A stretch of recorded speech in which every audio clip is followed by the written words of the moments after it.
I think companies are very reactive when it comes to this subject. So if something goes wrong or something is not right, they react to feedback, they react to concerns. Instead of just taking that in and being strategic about the change, they react and it leads them to do things quickly versus thoroughly. And so I believe if you're doing this work, there's going to be points and times where you're going to be getting feedback. Don't ignore that feedback, but really assess it, learn from it, understand what's underneath it, and then how do I strategically address it for sustainability.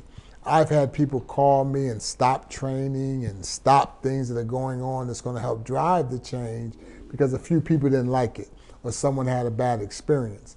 You cannot get reactive here. You got to open it up, realize that you're going to be getting all kind of feedback.